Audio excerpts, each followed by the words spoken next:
Hi guys, welcome back to జక్రీస్ break time. కొత్త version అయితే సబ్స్క్రైబ్ చేసుకోండి. ఆల్రెడీ సబ్స్క్రైబ్ చేసుకున్న వాళ్ళు లైక్, షేర్, కామెంట్, వీడియో పూర్తిగా చూసేసేయండి. ఇందాకే తండేల్ మూవీ ట్రైలర్ చూశాను. ట్రైలర్ గురించి మాట్లాడబోయే ముందు నాగ చైతన్య గారికి చందు మొండెట్టి గారి కాంబోలో ఈ third movie. First movie Premam box office దగ్గర బ్లాక్ బస్టర్ అయింది.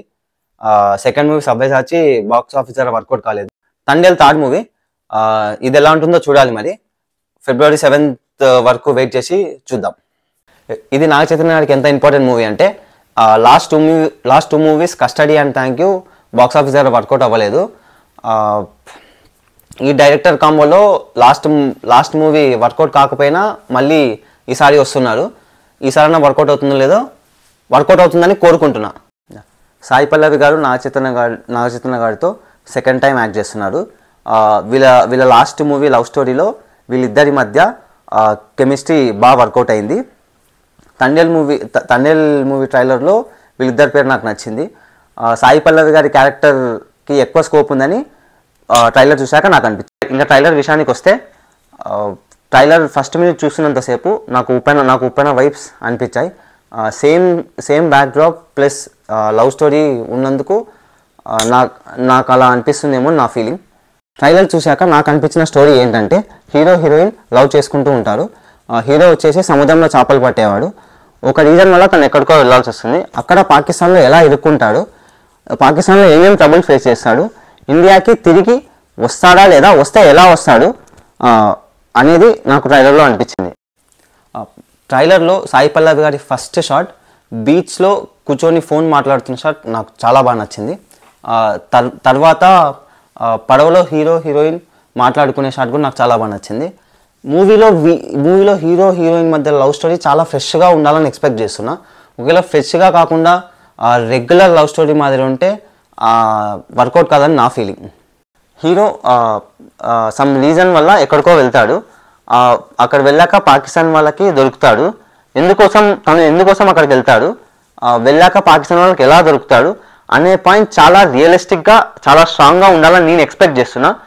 ఒకవేళ ఈ పాయింట్ ఏదో ఒక సిల్లీ రీజన్ వల్ల వీళ్ళు బార్డర్ క్రాస్ చేశారు, పాకిస్తాన్ వాళ్ళు వీళ్ళని తీసుకెళ్లారు, ఇలా సిల్లీ రీజన్ వల్ల ఉంటే అది ఖచ్చితంగా వర్కౌట్ కాదని నా ఫీలింగ్. నెక్స్ట్ హీరో అండ్ గ్యాంగ్ని పాకిస్తాన్ కోర్ట్కి తీసుకెళ్లే టైంలో అక్కడ వ్యాన్లో హీరో వాళ్ళని కొట్టడానికి ట్రై చేస్తుంటారు పాకిస్తాన్ వాళ్ళు, ట్రైలర్లో చూపించిన విధానంగా. తర్వాత కోర్టులో పాకిస్తాన్ గవర్నమెంట్ తీసుకున్న డెసిజన్ వల్ల హీరో అండ్ హీరో గ్యాంగ్ వాళ్ళు మొత్తం షాక్లో ఉంటారు. ఆ డెసిజన్ పాయింట్ అనేది చాలా స్ట్రాంగ్ ఉండాలని నేను ఎక్స్పెక్ట్ చేస్తున్నా. తర్వాత వీళ్ళు పాకిస్తాన్ జైల్లో ఉంటారు.